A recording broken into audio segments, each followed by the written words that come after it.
അയ്യേ, എന്തൊരു വൃത്തിയുടെ ലാംഗ്വേജ് അത്. കൺട്രിമാൻ, ഈ വായുണ്ടല്ലോ അങ്ങനെ ഭക്ഷണം കഴിക്കണത്. Too bad country people. Veena ജോർജിന് നേരെയുണ്ടായ അതിക്രമത്തിൽ പ്രതിഷേധിച്ചു നടത്തിയ പ്രകടനത്തിൽ അധിക്ഷേപ മുദ്രാവാക്യവുമായി ഡിവൈഎഫ്ഐ.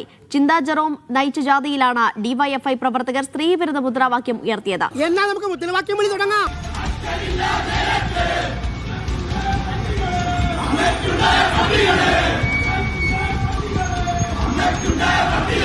എന്തരാണെന്ന് അറിഞ്ഞൂടാ, മുഖത്ത് നിറച്ച് വിനയം വാരിത്തേച്ച് വച്ചാലും ഇടയ്ക്കിടയ്ക്ക് ഉള്ളിക്കിടക്കണ ഫ്രാഡുകൾ പുറത്തോട്ട് തള്ളി തള്ളിക്കാറ് വരും.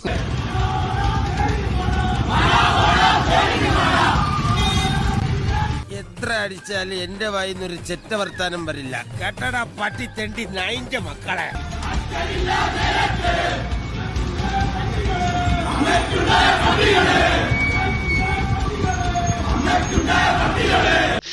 ഒന്നരമായിരിക്കുന്നു. വെറുതെ പറയണമെന്ന് വിചാരിക്കരുത്.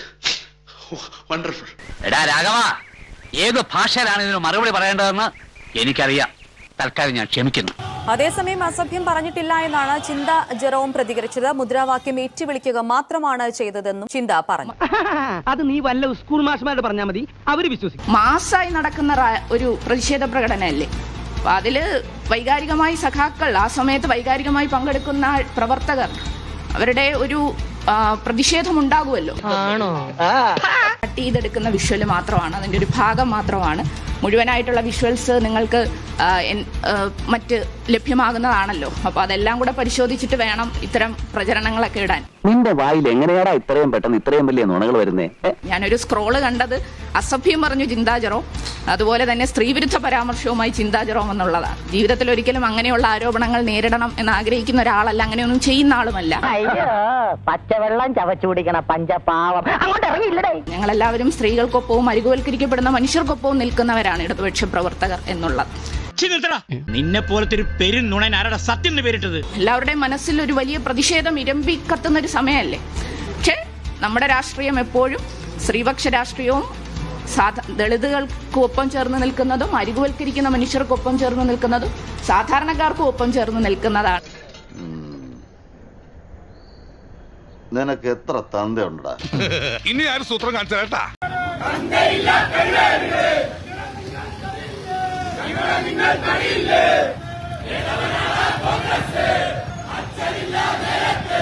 കട്ട് ചെയ്തെടുക്കുന്ന വിഷ്വൽ മാത്രമാണ്, അതിന്റെ ഒരു ഭാഗം മാത്രമാണ്. മുഴുവനായിട്ടുള്ള വിഷ്വൽസ് നിങ്ങൾക്ക് മറ്റ് ലഭ്യമാകുന്നതാണല്ലോ. എന്താ ഉറക്കം വരുന്നു. പ്രതിഷേധ പ്രകടനത്തിൽ സ്ത്രീവിരുദ്ധത നിറഞ്ഞ മുദ്രാവാക്യം വിളിച്ചത് ഡിവൈഎഫ്ഐ ആണ്. ആ ഡിവൈഎഫ്ഐക്ക് കൊല്ലത്ത് മുൻപന്തിയിൽ നിന്ന് നയിച്ചതാകട്ടെ ചിന്താ ജെറോമോ. അയ്യോ, എനിക്കിപ്പോ ബോധം പോയില്ലെങ്കിൽ പോലീസ് നിന്നെ കുനിച്ച് നിർത്തി ഇടിച്ച് നിന്റെ ബോധം കളഞ്ഞോളൂ. ഞാനൊരു നഗ്ന സത്യം പറയട്ടെ. ഇതൊരു പ്രതിഷേധ പ്രകടനമായിരുന്നു. അപ്പൊ നമുക്കറിയാലോ, പ്രതിഷേധ പ്രകടനങ്ങൾ നടക്കുമ്പോൾ വൈകാരികമായ മുദ്രാവാക്യം വിളികൾ ഉണ്ടാകും. അത് ഞങ്ങൾ ആരും അറിഞ്ഞില്ല. ചിന്താ ജെറോം ആ യോഗത്തിലല്ല, ആ പ്രകടനത്തിന്റെ ഭാഗമായിരുന്നു എന്നുള്ളതേ ഉള്ളൂ. വലിയ ഒരു ഒത്തിരി ചെറുപ്പക്കാർ പങ്കെടുത്തൊരു പ്രതിഷേധ പ്രകടനമാണ്. അതിനകത്ത് മുദ്രാവാക്യം വിളികൾ ഉണ്ടായിട്ടുണ്ട്. അപ്പം അതിന്റെ ഭാഗമായി നമ്മളും ആ പ്രകടനത്തിൽ പങ്കെടുത്തു. പക്ഷെ നമ്മൾ ഉയർത്തിപ്പിടിക്കുന്ന ഒരു പൊളിറ്റിക്സ് എപ്പോഴും ഇടതുപക്ഷ രാഷ്ട്രീയത്തിന്റെ പൊളിറ്റിക്സ് ആണ്. അത് സ്ത്രീപക്ഷ പൊളിറ്റിക്സ് ആണ്, അരികുവൽക്കരിക്കപ്പെടുന്ന മനുഷ്യരോട് ചേർന്ന് നിൽക്കുന്ന പൊളിറ്റിക്സ് ആണ്.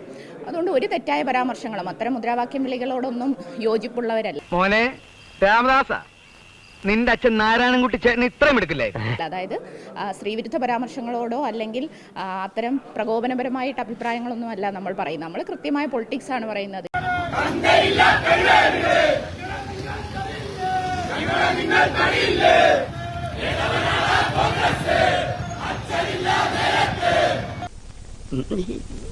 ഇതിന്റെ യഥാർത്ഥ വിഷയത്തിൽ നിന്നും വഴിതിരിച്ചു വിടാൻ വേണ്ടിയുള്ള പരിശ്രമമാണ്. തോന്നി അതങ്ങനെ വരൂ, അതങ്ങനെ സംഭവിക്കൂ. ഈ ലോകത്തിന്റെ ഒരു പോക്കേ.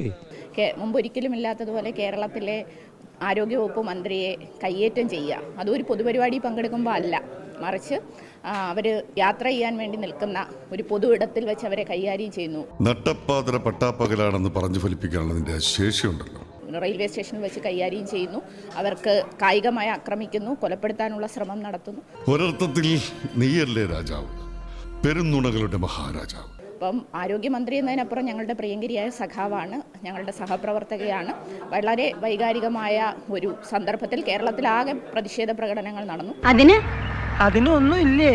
അതിലെത്തിയ മുദ്രാവാക്യം വിളികൾ കേൾക്കുന്ന ഘട്ടത്തിൽ തന്നെ നിങ്ങൾ ഈ ചാനലിൽ ഉൾപ്പെടെ കാണിക്കുന്ന വിഷ്വൽ അതിൻ്റെ ഒരു തുടക്കം മാത്രമാണ്. പിന്നീട് അത് കേൾക്കുമ്പോൾ ഞാൻ പിന്നീട് അത് ഏറ്റു വിളിക്കുന്നില്ല പിന്നീടുള്ള തുടർന്നുള്ള സമയങ്ങളിൽ.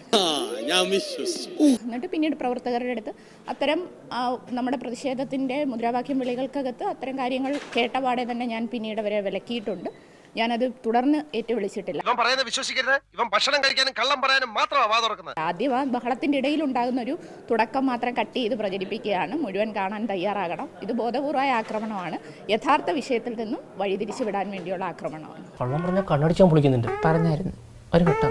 ഏതെങ്കിലും യോഗത്തിൽ പ്രസംഗിച്ചതോ പൊതുയോഗത്തിൽ സംസാരിച്ചതോ അല്ലെ വ്യക്തിപരമായി സംസാരിച്ചതോ ഒന്നുമല്ല. ഒരു പ്രകടനം നടക്കുന്നു, പ്രകടനത്തിന് പിന്നിൽ മുദ്രാവാക്യം വിളികളുണ്ട്. ആ മുദ്രാവാക്യം വിളികളിൽ ഏതെങ്കിലും വൈകാരികമായ പ്രതികരണങ്ങൾ ഉണ്ടെങ്കിൽ അതെല്ലാം കൂടെ ചിന്താ ജെറോം എന്ന് പറയുന്ന ഒരു ഇടതുപക്ഷ പ്രവർത്തകയുടെ തലയിൽ കൊണ്ടുവയ്ക്കുക എന്ന് പറയുന്നത് ബോധപൂർവമാണ്. മനുഷ്യനോ കഴുതി അത് മുമ്പും ഒക്കെ വന്നിട്ടുള്ള അറ്റാക്കുകളെ എങ്ങനെ ഫേസ് ചെയ്തോ അതുപോലെ തന്നെ ഫേസ് ചെയ്യുക. അതെല്ലാം നമുക്ക് പറ്റൂ. കാരണം നമ്മൾ പൊതുരാഷ്ട്രീയത്തിൽ നിൽക്കുകയാണല്ലോ. അപ്പോൾ ഇതൊക്കെ കേൾക്കേണ്ടി വരുന്നു എന്നുള്ളത് എന്താണ്, അത് ഇടതുപക്ഷത്തെ അറ്റാക്ക് ചെയ്യുന്നതിൻ്റെ ഒരു ഭാഗമായിട്ടാണ് എന്നെ അറ്റാക്ക് ചെയ്യുന്നതെന്നുള്ള ബോധ്യത്തിൽ ധൈര്യമായിട്ട് തന്നെ പോവുക. എന്റെ വേളാങ്കണ്ണി മാതാവേ, ഇവന് കുറച്ച് ബുദ്ധി ഉണ്ടായിരുന്നെങ്കിൽ മന്ദബുദ്ധി എന്നെങ്കിലും വിളിക്കായിരുന്നു. അതും ഇല്ലാതായി. പ്രകോപനപരമായ മുദ്രാവാക്യം വിളിച്ച് ജാഥ നടത്തിയതിൽ ചിന്താ ജെറോമിനെതിരെ കേസ്. സമൂഹത്തിൽ സ്പർദ്ധ ഉളവാക്കി കലഹം സൃഷ്ടിക്കണമെന്ന ഉദ്ദേശത്തോടെ സംഘം ചേർന്ന് പ്രതിഷേധ ജാഥ നടത്തിയതാണ് FIR.